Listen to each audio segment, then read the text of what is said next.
and there's no way around it. So the power of game theory is that just by studying one aspect, okay, if I just study this game, all right, I figure out who the players are, the rules, and the incentives, I can figure out what the superstructure of the civilization is, okay? And then once I have these two, I can now figure out where it came from and where it's going, okay? That's what I want to teach you in this class. How to analyze a situation so you understand the players, the rules and incentives, which will give you insight into the superstructure so that you can figure out where it came from, and then you can also predict where it's going. All right? So, but you can also look at the superstructure and figure out what the game is being played. Okay, so this is one example, but throughout the semester we'll be doing many different examples of game theory. Is this clear so far? Are there any questions? Any comments, any questions before I move on? All right. All right. All right, so let's just look at some basic facts. Okay.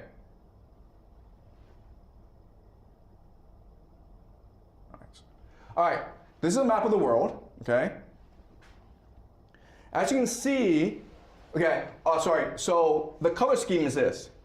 The red is where the population, the society has an above replacement fertility rate, okay, so above 2.1.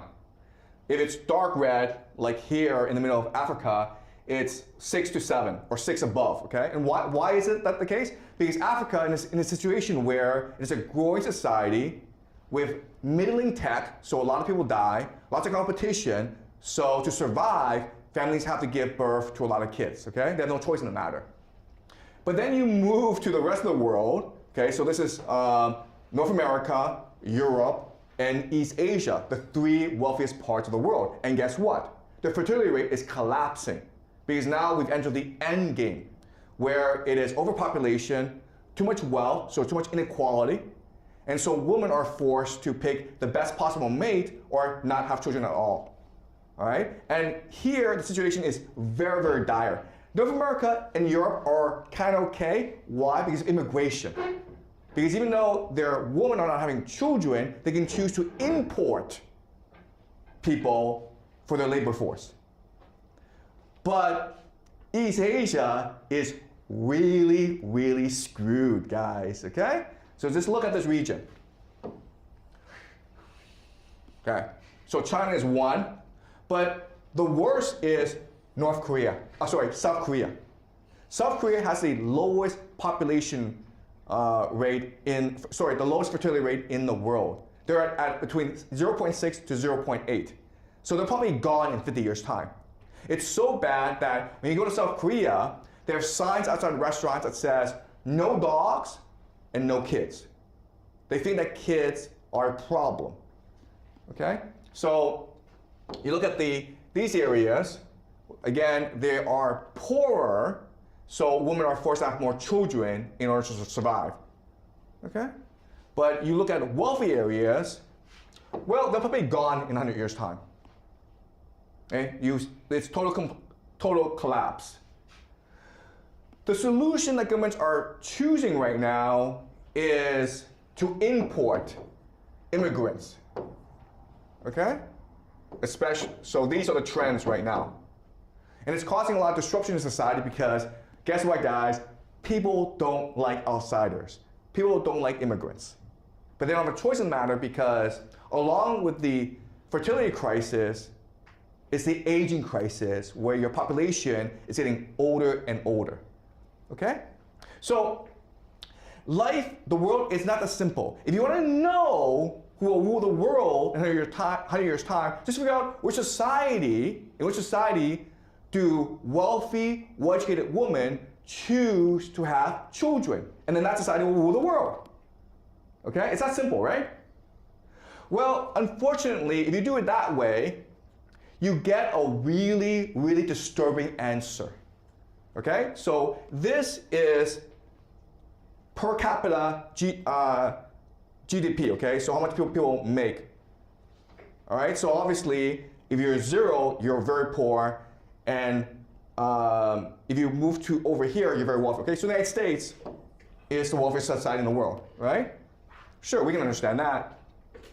Then this is the fertility rate, which tells us how many children women have on average. Okay, so again, 2.1 is replacement rate, okay? 2.1 is replacement rate. So the United States is actually below replacement rate, but the United States doesn't really care because it can import immigrants, okay? China is probably around here somewhere, okay? Angola is up here, but it's poor. So what this map tells us is a country that is most likely to be dominant for the next 50 years is this country, Israel. Okay? It is the only wealthy, Western, high-tech society in which women choose to have more than 2 kids.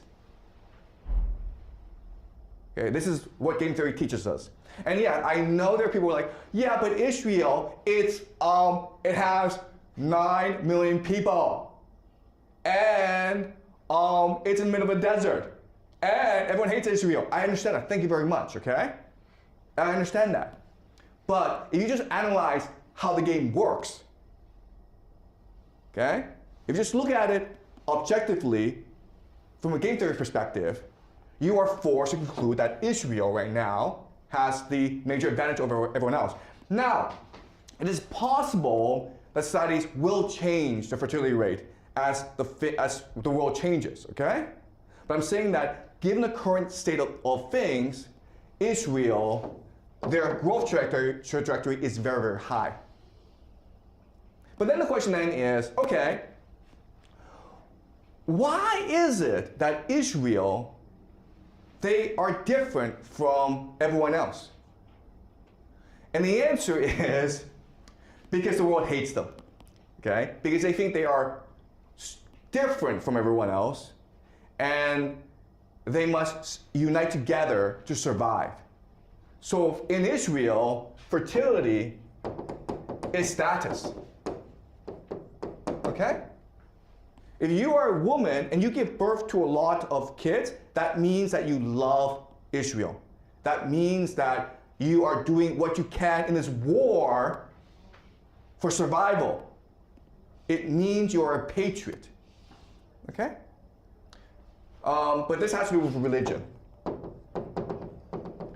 So what the West has done is not only has it created a dating game where a woman can choose to have kids, but the Western world has also given up on religion and embraced materialism, right? So what is valued in our world, in the West, it's not patriotism or love of family or religious duty, it's just how many Instagram followers you have. It's how many YouTube subscribers you have. It's how much money you have. Okay, that's all that matters. So given the current state of events, it's very hard for the Western world and really for China to survive for the next 50 years, okay? And I know like, well, China has 1 billion people, so even though, you know, we're only giving birth to 10 million kids a year, we'll still be around for a long, long time, okay? So at this rate, by 2100, China will be at a population of about 600 million. That's still a lot of people, man. Okay. Here's the problem, though. Okay, this is South Korea. Okay, South Korea is like the worst case scenario. And for South Korea, this is actually the best case scenario where, okay, given current trends, and let's just pretend that nothing bad happens to South Korea. Well, by the year 2100, you'll have a situation like this where the vast majority of people are over 65 and you have no kids, okay? That is a zombie society where no one works and everyone just, I don't know, walks around the park every day. No one works, so the economy has collapsed. Okay, so look at this trend where we are now in here, okay, where the majority, it's still a working population, which is good. You need that for the economy. But by the time you hit 2040, okay, you've got this huge dependency and a cratering population, okay? Do you guys see this? Where we are? Okay, so we're at 2020, right? Okay. All right, so it's still not too bad, but by the time you hit 2040, look at this. Okay, look at this, where you have absolutely no kids, and then you have lots and lots of retirees. Okay? And then by the time you hit 2060, oh my God. Right? Your population, your working population has decreased by half, by 50%. All right? So if things stay the same, if nothing happens, South Korea will be dead in, I don't know, by 2150, okay? Best case scenario. But what we know from history is that societies do not die naturally. Eventually, South Korea will be forced into wars, economic crises. So this trend will just increase. And so if North Korea got past 2080, I'd be very surprised. Okay? I would be surprised by 2040, South Korea were to face collapse as a nation state.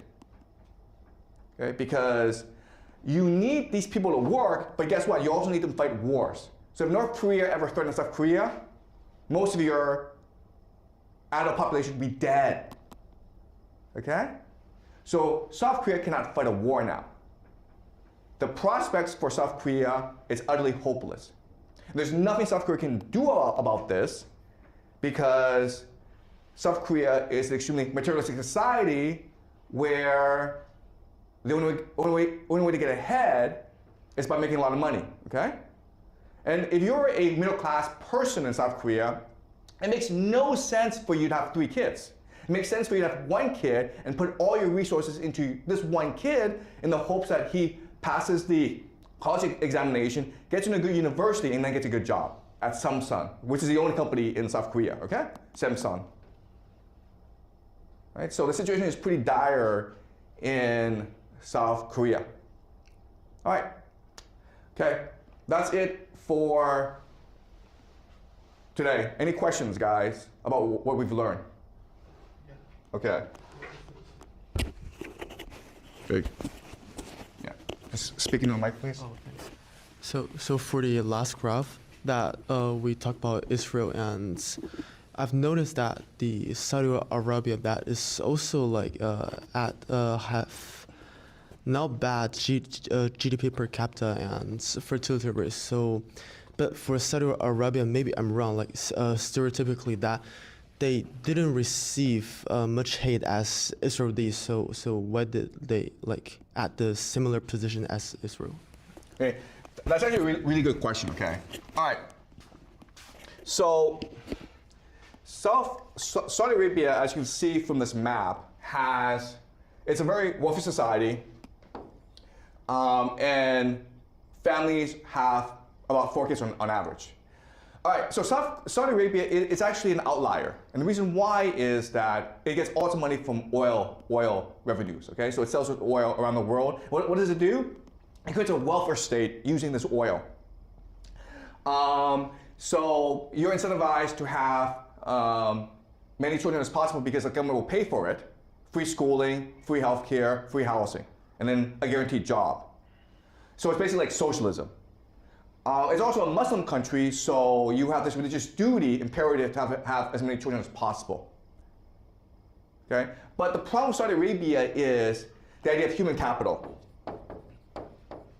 where it is not really a modern society in which people are well educated and they're contributing to the economy. Okay?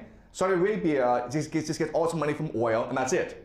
It's trying to grow terrorism. It's trying to develop its human capital, but it doesn't really work. Okay, so you're right in that Saudi Arabia, it seems to be doing well, but it's not really. Okay, But also, like, people will argue about Israel as well. We're like, well, Israel gets all its money from the United States, and it's the American military that supports Israel.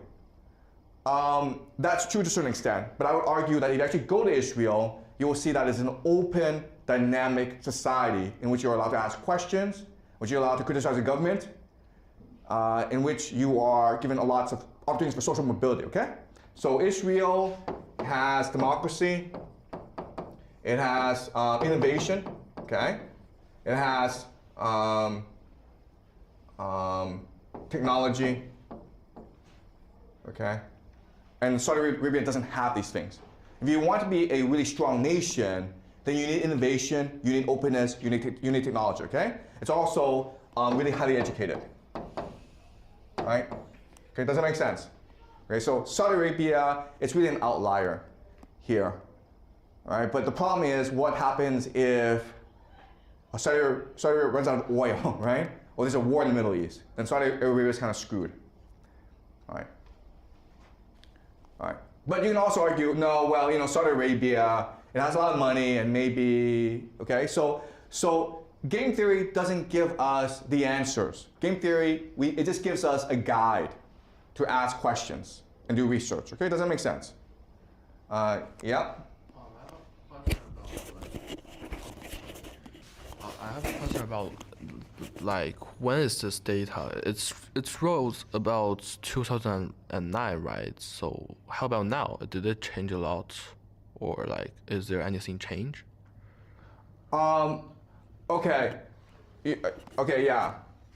So you asked about the sourcing of the data, okay? And you're right in that there'll be fluctuation, okay?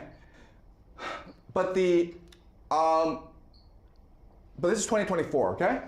2024, and this is Israel right here, okay? All right, so if it's red, it's above replacement. All right, and if you just Google Israel population fertility rate, Israel is the only wealthy nation in the world that has an above replacement fertility rate, okay? All right. Okay. Any more questions, guys? All right, great. So I will see you guys next class.